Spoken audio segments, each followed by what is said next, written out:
selamat malam. Waalaikumsalam, Bu Laila. Selamat malam kembali. Bagaimana kabar Ibu malam ini? Apakah baik-baik saja, Bu? Alhamdulillah.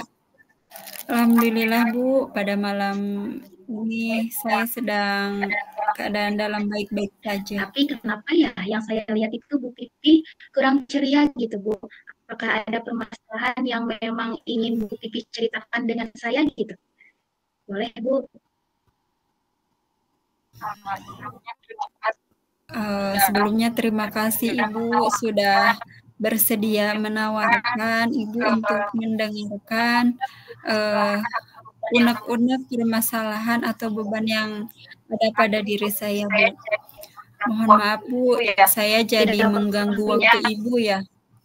Sebenarnya saya ingin meningkatkan kompetensi Bu dalam proses pembelajaran di kelas, di mana pembelajaran di kelas itu saya ingin pembelajaran yang menyenangkan, yang efektif, kemudian yang membuat siswa itu senang ketika pembelajaran bersama saya, Bu. Bagus sekali itu, Bu Pipi. Nah, kira-kira untuk meningkatkan kompetensi tersebut, apakah ada tujuan selain apa sih alasan yang melatar belakangi dari Bu Pipi ingin meningkatkan kompetensi tersebut? Mungkin bisa berupa masalah di sekolah atau di kelas, Ibu?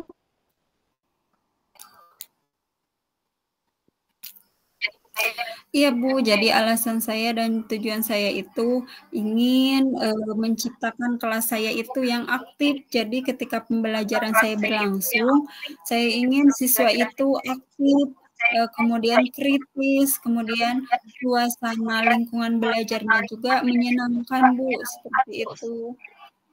Oh, jadi Bu Pipi ingin menciptakan lingkungan pembelajaran yang kondusif ya? Itu alasan kenapa Pipi Iya Bu, ingin meningkatkan kompetensi yang dimiliki oleh Bu Pipi ya. Kira-kira apa yang sudah Bu Pipi lakukan untuk menciptakan situasi lingkungan pembelajaran tersebut yang aktif, kritis, dan menyenangkan?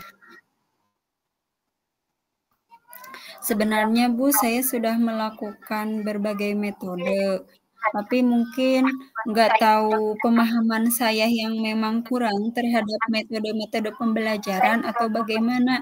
Jadi saya selalu merasakan, nih kenapa sih siswa itu ketika di dalam kelas itu seperti tidak menyenangkan, jadi kesannya siswa itu tidak aktif, tidak kritis, tidak ketika di dalam kelas. Jadi sepertinya si siswa itu malah jenuh, Bu. Jadi saya bingung ini, saya itu harus menggunakan metode apa lagi atau kira-kira mungkin Ibu bisa memberikan solusi, Bu? Mungkin untuk metode sebelum kita memahami metode yang akan kita lakukan gitu ya Bu ya, rancangan metodenya kita harus tahu dulu faktor penyebabnya.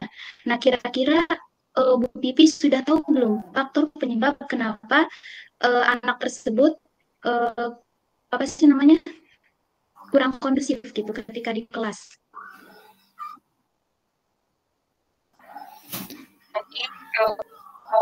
Jadi faktor penyebab yang memang di kelas saya kurang kondusif itu Bu, jadi ada siswa yang memang di kelas itu malah ngobrol, kemudian tidak mencatat, kemudian malah mengganggu temannya ketika temannya yang lain belajar itu kan Bu, kalau di kelas sangat mengganggu pisan, sangat mengganggu keefektifan belajar. Baiklah Bu, kan tadi Ibu sudah tahu ya faktor penyebab kenapa lingkungan pembelajaran itu tidak kondusif. Kemudian permasalahan yang dihadapi juga sudah ada gitu, mulai dari anak yang memang tidak mengikuti aturan kelas atau keyakinan kelas.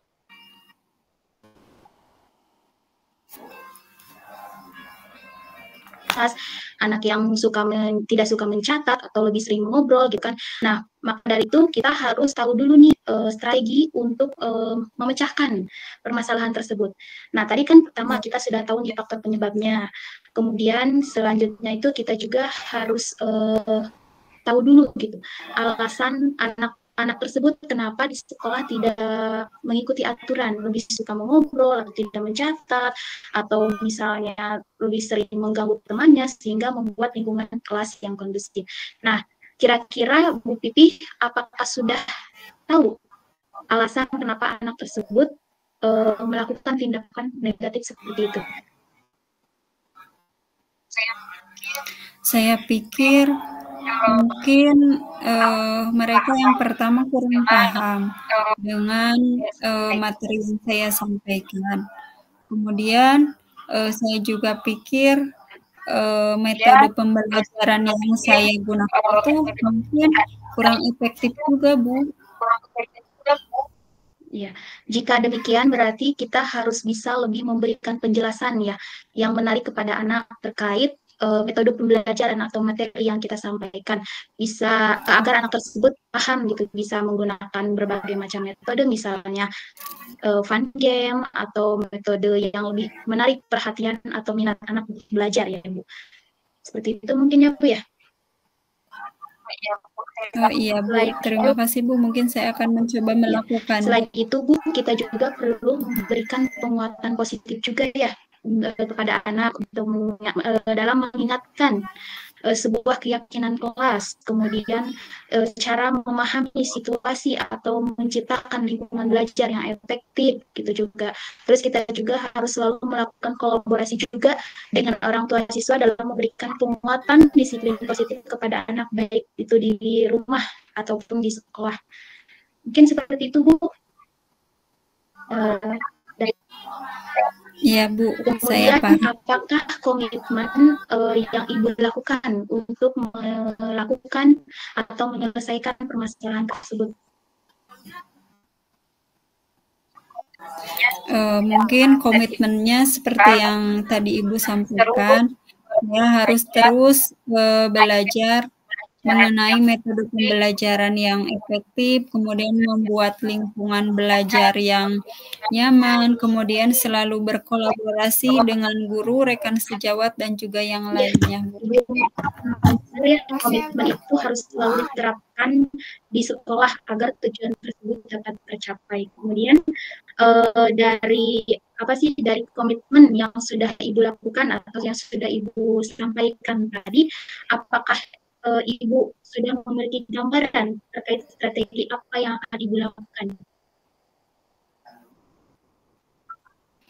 Ya Bu, alhamdulillah saya sudah memiliki gambaran untuk melakukan strategi atau komitmen yang nanti akan saya lakukan di dalam kelas. Kemudian siapa saja yang akan Ibu libatkan dalam mencapai atau mengatasi permasalahan tersebut?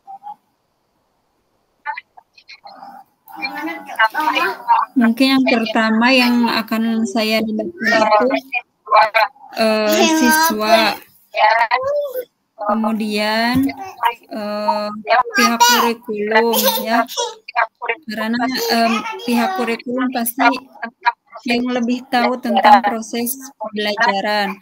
Kemudian wali kelas, kemudian guru-guru, rekan sejawat, dan juga pihak kepala sekolah. Saya akan berkolaborasi dengan mereka. Ya Bu, bagus sekali. Kolaborasi untuk sekarang itu menjadi poin penting ya untuk memecahkan suatu permasalahan gitu. Karena ketika tidak melakukan kolaborasi atau kita berdiri sendiri dalam melakukan permasalahan itu akan sulit untuk diatasi ya Bu. Mungkin untuk pertanyaan terakhir ya Bu ya, sebagai refleksi kira-kira bagaimana perasaan Ibu setelah melakukan pembicaraan dengan saya, melakukan coaching dengan saya gitu. Alhamdulillah Bu, setelah melakukan coaching bersama Ibu pada malam ini, saya merasa ada gambaran, kemudian saya merasa ada ide, kemudian saya juga merasa ada solusi untuk penyelesaian masalah yang memang saya hadapi pada saat ini. Alhamdulillah Bu, saya senang mendengarnya ya kalau setelah melakukan coaching ini ada nilai positif yang Ibu ambil atau Ibu petik dari kegiatan malam ini.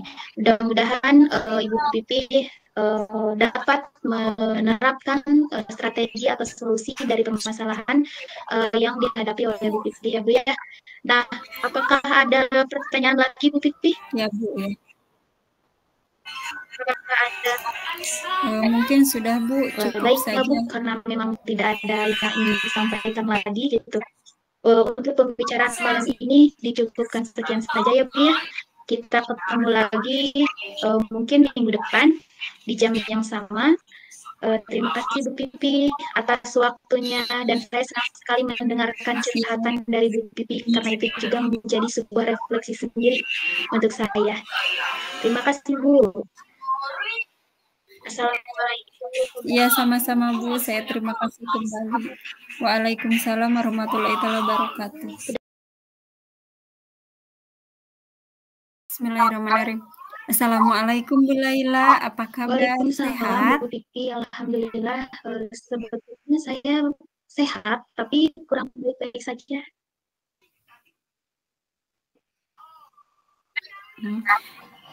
Kira-kira emang ada apa Bu? Ada masalah apa? Bisa gimana ya Bu? ceritakan, Bu? Sebenarnya saya memang ada sedikit masalah yang saya hadapi di sekolah.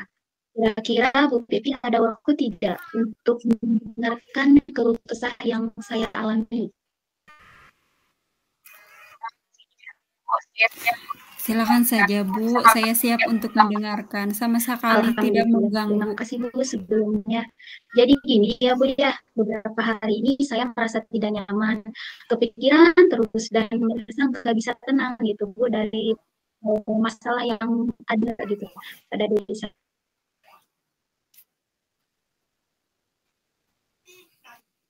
Terutama permasalahan di sekolah. Oh begitu ya Bu. Jadi kira-kira apa yang bisa saya bantu untuk mengatasi ketidaknyamanan Ibu itu? Dan kira-kira yang Ibu harapkan dari hasil pembicaraan kita ini seperti apa ya Bu? Saya sih berharapnya ketika saya sudah melakukan pembicaraan dengan Ibu, hati saya bisa lebih tenang ya Bu ya. Dan saya juga berharap mendapatkan solusi dari permasalahan yang saya alami. Baiklah Bu, semoga kita dapat menemukan solusi ya, atau pemecahan dari permasalahan ini. Jadi permasalahannya seperti apa Bu? Bisa Ibu ceritakan secara detail? Di kelas saya itu kan ada salah satu anak yang memang belum mampu mengontrol emosinya, atau bisa dikatakan anak tersebut masih rendah dalam aspek perkembangan sosial emosionalnya. Jadi anak tersebut gampang sekali tantrum ketika keinginannya tidak terpenuhi, misalnya ketika waktunya mengantri cuci tangan, kemudian ketika harus bergantian alat main atau alat olahraga, kemudian ketika misalnya menginginkan mainan temannya main asal saja gitu. Dan apabila keinginan tersebut tidak terpenuhi, anak tersebut menangis dengan sekejang-kencangnya dan hal tersebut mengakibatkan lingkungan pembelajaran atau lingkungan kelas menjadi tidak kondusif dan mengganggu teman-teman yang lainnya, Bu. Oh, jadi seperti itu ya Bu permasalahannya. Kira-kira dari permasalahan tersebut, Ibu sudah mencari tahu faktor penyebabnya Ya, itu Bu, seperti apa ya Bu? Saya sudah melakukan sebuah analisis terhadap anak tersebut dan ternyata kenapa anak tersebut mudah tantrum itu disebabkan karena pola asuh orang tua di rumah yang selalu dimanja. Jadi orang tuanya itu ketika anaknya menginginkan sesuatu itu selalu dituruti gitu. Jadi sehingga anak belum memiliki kepekaan sosial dan belum mampu mengontrol emosinya.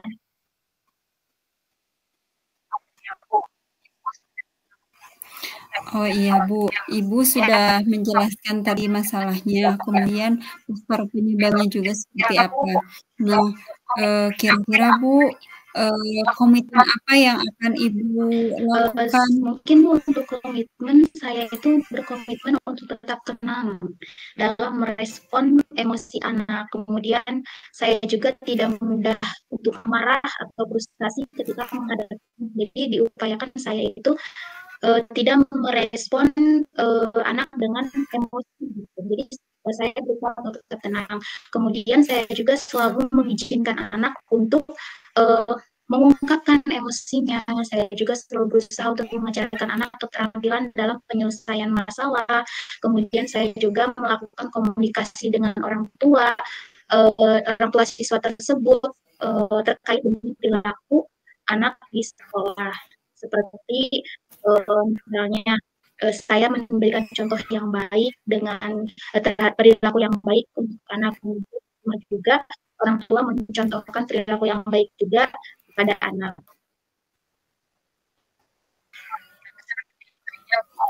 Oh iya, seperti itu ya Bu. Memang masalah Ibu itu sangat rumit sekali ya Bu. Jadi Ibu itu membutuhkan kesabaran yang luar biasa. Mungkin ini berkaitan dengan pembelajaran sosial emosional seorang guru dan juga orang tua ya Bu, kalau di tingkat TK. Nah, Ibu menjelaskan komitmennya. Nah, kemudian komitmen tersebut kalau Ibu terapkan, bagaimana komitmen Ibu untuk diterapkan dalam mengatasi permasalahan Mungkin tersebut, Bu? untuk yang pertama ya Bu ya, saya akan menciptakan lingkungan belajar yang positif dan mendukung. Kemudian saya juga selalu memberikan penguatan motivasi kepada anak mengenai kesadaran diri dan kesadaran sosial, sehingga anak perlahan akan dapat mengontrol emosinya, karena terus-terusan diberikan penguatan gitu oleh guru maupun oleh orang tua. Ya, memang benar sekali Bu, menciptakan lingkungan belajar yang positif, kemudian selalu mengingatkan siswa kesadaran diri dan keyakinan kelas itu mungkin itu bisa menjadi solusi atau salah satu pemecahan masalah dari masalah yang Ibu hadapi. Kemudian Bu, kira-kira siapa saja yang akan Ibu libatkan dari Tentu permasalahan saja Bu, tersebut? saya akan melibatkan orang tua siswa tersebut, karena walau bagaimanapun orang tua menjadi hal penting dalam penyelesaian masalah ya Bu ya. Jadi otomatis orang tua dilibatkan, kemudian guru atau rekan sejawat di sekolah, kemudian kepala sekolah juga. Karena untuk mengatasi masalah itu saya membutuhkan respon dan kolaborasi semua pihak. Mungkin seperti itu. Ya, memang benar sekali, Bu. Jadi kolaborasi itu memang sangat penting untuk pemecahan atau penyelesaian sebuah masalah, Bu. Karena kita tidak bisa menanganinya sendiri, maka kita harus meminta bantuan baik terhadap kepala sekolah, rekan sejawat, atau bisa juga ke pihak psikologis, Bu, untuk melakukan treatment. Karena mungkin anak-anak usia TK itu memang sangat sulit, terutama kolaborasi kita dengan orang tua, karena pola asuh terlama itu berada pada lingkungan Iya, Bu, benar keluarga ya, Bu. sekali.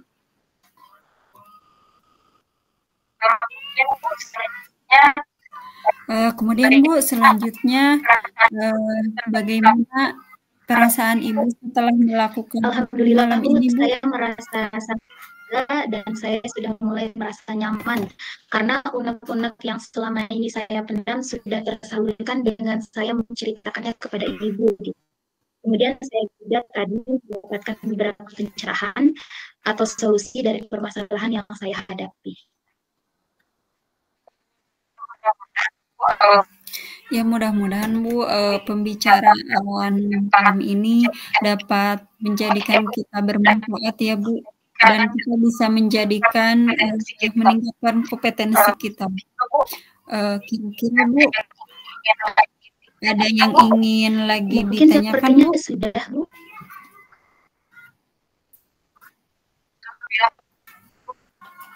Alhamdulillah kalau begitu, baiklah Bu, baiknya kita akhiri pembicaraan kali ini. Terima kasih ya Bu. Kita tutup. Wassalamualaikum warahmatullahi Waalaikumsalam wabarakatuh. warahmatullahi wabarakatuh.